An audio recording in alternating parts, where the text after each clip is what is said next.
Hi, and welcome to the session of training on pastoring in the local church. This is part of a series of videos that has been produced to help you give you some basic information and facilitate some conversation between you and your mentor. We want to spend these next minutes together talking about some of the things that you're going to encounter in the first year or so as a licensed local pastor, or if you're stepping in to serve as a DSA. I'm Reverend Carol Blair Bouse, and I'm an ordained elder here in the Michigan Conference.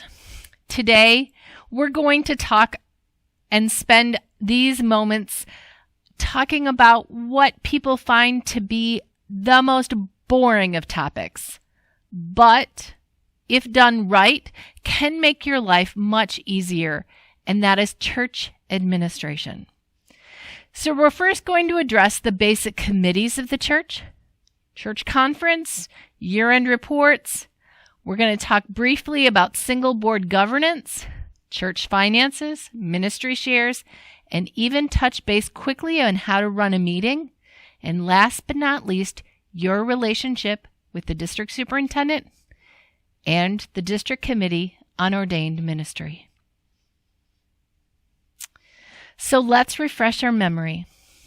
The purpose of the church is to reach out and receive with joy all who will respond to the good news of Jesus Christ, providing opportunities for people of all ages to grow in their relationship with God through Christ, and learn to respond with justice and mercy in the world.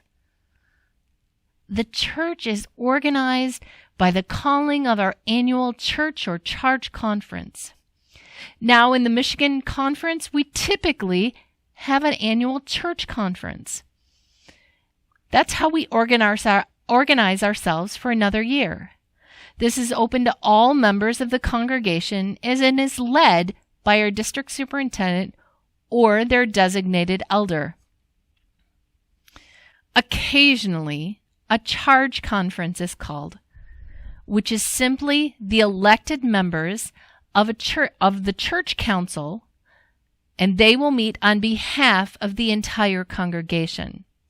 But either way, at this annual meeting, the pastoral salary is approved, leadership is elected, lay speakers endorsed, and reports are received. Now, other business can include candidates for ministry, endowment changes, and large building projects. This meeting is typically held in the fall, and a special meeting can be held if needed. But no matter whether it's scheduled or a special request, you must have 10 days notice with 2 public notifications given. So, what do you need to do before you can have this annual meeting? Usually in the late spring or summer, you will have your supervisory meeting with the district superintendent. It may be in an individual or in a group setting. This is where your annual self-evaluation will be reviewed along with other documents as assigned. These forms will be due typically 10 to 14 days before this meeting to give the DS time to review them. Then, throughout the summer, you should be working with your PPRC to complete their review and then share and compare these evaluations, creating a plan of improvement for the following year. Now, before the PPRC meets with the district superintendent, those reports should be shared with the district superintendent as they've completed your review, and they need to complete the recommended pastoral salary package. The trustees, finance, membership, and profile of the congregation forms also need to be completed. These all should be completed by the appropriate committees with your support. You also will need to write an annual State of the Congregation report. The packet of these reports should be prepared for this meeting. Once your church is set in order for another year by the church charge conference work, the work of the committees will begin. The main committee we need to talk about tonight is your church council. Some of your churches may be using a single board governance model. If your church does, please note we will talk briefly about this model later in the video. A single board governance model has all administrative functions for the church that are talked about in a minute, completed by one single committee, except for nominations and lay leadership. So you should still be listening. The church council is the body that is the administrative committee of the congregation. It provides the structure for the planning, implementing, and reviewing of the programming for the congregation. They are also tasked with creation of the mission and vision statements of the congregation and assuring that all ministries of the church are aligned with those statements. Now it shall meet at least quarterly, and the basic membership shall include the chairperson, the lay leader, the lay member to annual conference, the church treasurer, a young adult representative, and then representatives from UMYF, and the chairpersons of the following: PPRC, Finance, Trustees, UMW, and UMM. It also includes you as pastor. It oversees the work of nurture, outreach, and witness. No others can be included in the church council as determined by the local church. So let's talk in these next few minutes about those administrative committees: PPRC, Finance, Nominations, and Trustees. PPRC, the Pastor Parish Relations Committee, is designed to meet at least quarterly, and this committee has a couple of major functions. First and foremost, it serves as a liaison between the congregation and the pastor. This is that first committee you met with when you were introduced to the congregation with the district superintendent. This committee's role is to support you as pastor. It also has the role of evaluating you each year. And as issues of conflict arise, as they do in most every congregation, the PPRC is the committee to address them. We, as your district committee on ordained ministry, invite you to look at the Matthew 18 model of conflict resolution. These meetings are strictly confidential, and the pastor shall be present at each of the committee meetings unless they voluntarily excuse themselves or the committee is meeting with the district superintendent with the knowledge of the pastor. In churches with any kind of paid staff, this committee is responsible for personnel issues, hiring, evaluating, and if needed, firing. This committee is also responsible for nurturing those who are discerning a call into ministry and those who are interested in lay servant ministry. This committee shall have between 5 and 9 people. They all need to be members of the congregation, plus the lay leader and the delegate to annual conference. The 9 members should be divided into 3 classes for 3 years each. Retiring members are able to succeed themselves for 1 additional 3-year term. Only 1 person from any one family residing in the same household shall serve on the committee, and no staff person or member of staff person family or pastoral family can be a member. The Finance Committee. This is an oversight committee only. Its membership is made up of the chairperson, who is nominated by the Committee on Nominations, along with the chairpersons or representatives of church council, PPRC, and trustees. Then you have the pastor, the lay leader, the treasurer, and the financial secretary. And there may be additional at-large members if desired. Please remember that the treasurer and the financial secretary should not be combined and held by one person, and the persons holding those two positions should not be immediate family members. As I said before, Finance Committee is an oversight committee. Its role is not to control the money. It is to inform and guide the church council on the church's current financial state. This committee is also responsible for the creation of the budget to be presented to church council for approval. It's responsible for the annual stewardship campaign, to create financial policies, oversee collection, recording, and distribution of all finances, and to oversee the annual audit. I would simply remind you that stewardship is not simply about money. Each year, your church should be holding a time of stewardship. Traditionally, many churches have held this time in the fall, but more and more churches are moving this time to late spring. Stewardship is the giving of our prayers, our presence, our gifts, our service, and witness. That's what we commit to when we become a member of the United Methodist Church. We too often stop at stewardship simply being about money. I knew a woman one time in a church who was unable to give a true financial gift, and she felt guilty. But she asked if she could give some custodial work to her church. That was her business. So instead of a financial gift, she gifted the church several hours of her time each week as her tithe as she cleaned the church. I know that it took time to help my money people understand just how true of a gift this was to the church. So now the Board of Trustees, this is the legal entity of the congregation.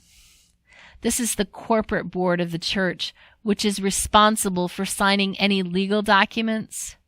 They're also charged with overseeing the maintenance of all church-owned properties, including buildings and grounds. Yes, this does include the parsonage. They would oversee any insurance issues and also endowments and memorial funds, unless separate committees have been named and set up. This committee shall be between 3 and 9 people, and 2/3 of which need to be professing members. They all need to be above 18, the legal age. The members, again, are divided into 3 classes of 3 years. People may succeed themselves once. The officers of the Board of Trustees are elected by the Board of Trustees. Now, the parsonage is always a big question when it comes to trustees and new pastors. My best advice is to help them see the house as your home. Help them also understand that you live there.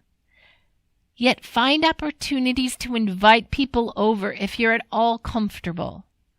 By getting people into the parsonage, when you welcome them, they can see challenges in that house that you might not. Also, don't see the annual walkthrough as an invasion of your privacy. See it as an opportunity to make things better. Your attitude will make all the difference. The more you can work with people to make the parsonage your home, the more successful you'll be in helping others see it, not as their parsonage, but as your home. The Committee on Nominations and Leadership Development. It's not just designed to work the few weeks before church conference. It's designed to work throughout the year to develop and train spiritual leaders. It's a committee of not more than 9 people who are professing members of the congregation, plus the pastor and lay leader. The pastor, you, are the chairperson. The members, again, are divided into 3 classes for 3-year terms. Each year, the new class should come from the floor of the committee or the charge conference. Now, there may be other committees that you may have in your congregation that oversee the ministries of nurture. That includes areas such as education or spiritual formation, worship and member care. Now, in this area, special attention should be to think about all ages, not just children or not just the older adults. Maybe the area of outreach, local and large community ministries, compassion and justice and advocacy, food pantries, campus ministries, church and society. Witness, developing and strengthening efforts to share our faith stories. Communications, lay servants, walk to Emmaus. Other committees could have names like missions or worship, worship design, Christian education, evangelism.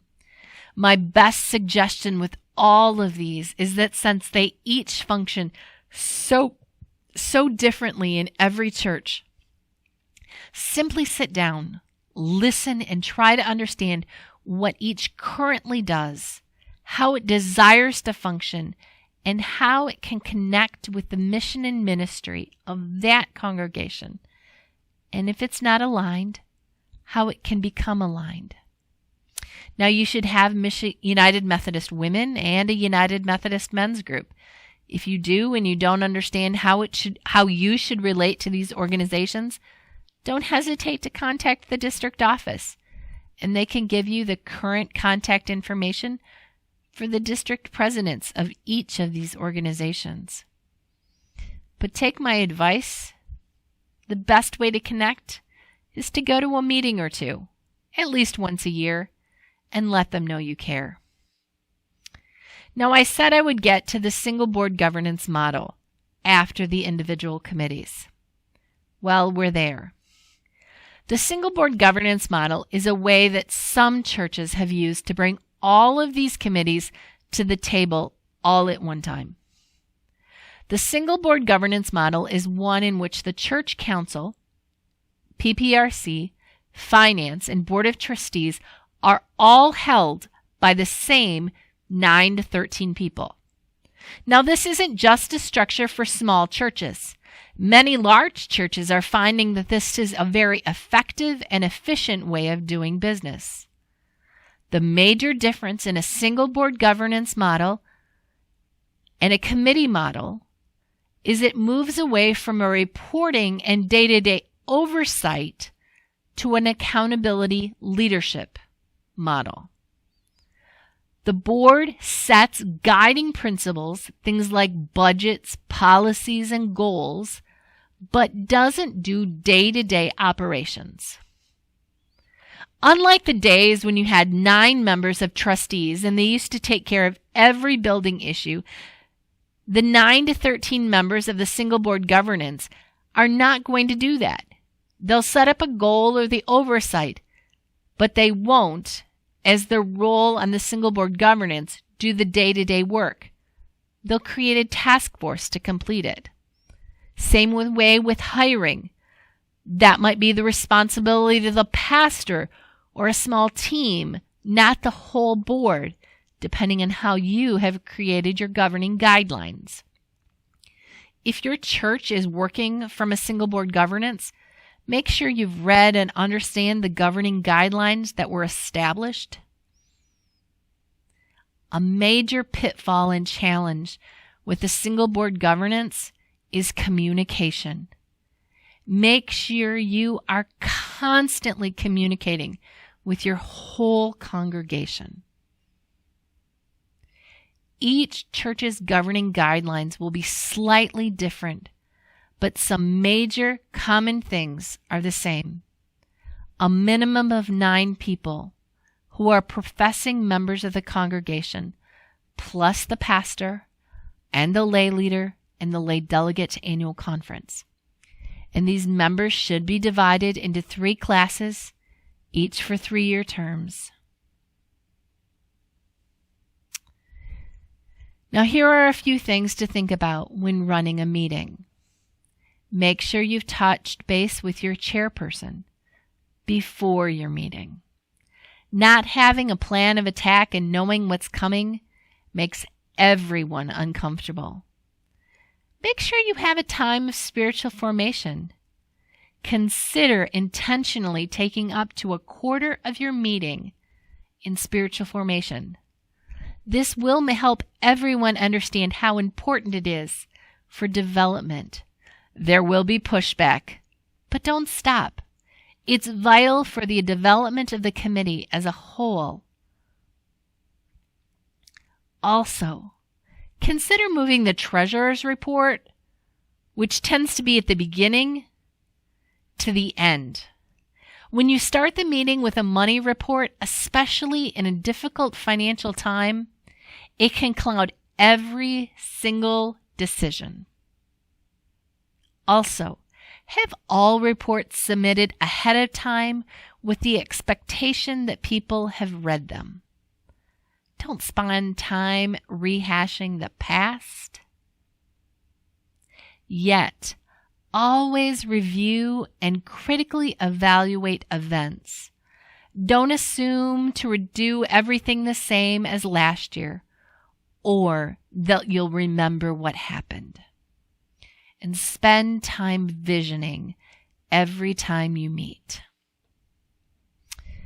We are a connectional church. In a few ways we know that is through our year-end report. And I don't know about you, but few of us like year-end reports. But they're a part of life. Every year you will be responsible for assuring the completion of your year-end statistical report. To complete this, you'll need your financial information, attendance, and membership. Your secretary, financial secretary, treasurer, and membership secretary should be the most helpful in filling this out. It's due near the end of January. Another way we are connectional is through our giving, our ministry shares.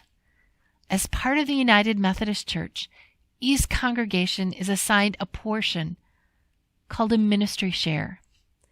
Here in what used to be known as the Detroit Conference, we used to call these apportionments.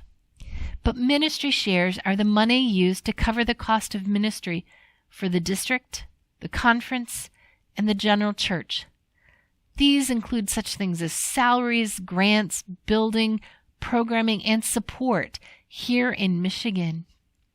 And in the general church, these works include the work of the church around the world in such areas of including Africa University. And on top of our ministry shares, we also are apportioned our benefit ministry shares, which are our pension costs for us as pastors.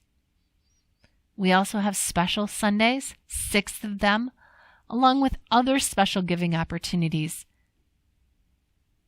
And finally, we are connectional in our relationship to one another. We are connected through our districts.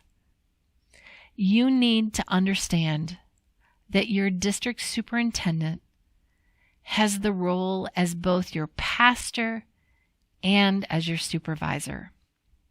His or her role is to both be there to support you in your ministry and to challenge you to grow in your role. Their role is not as your adversary or your enemy, nor is the district committee an ordained ministry. We are here to help and support you. We will see you every year to encourage, support, and to help you grow. So this day, I thank you. I thank you for being here with me, and I hope this time has helped you. God bless, and see you again.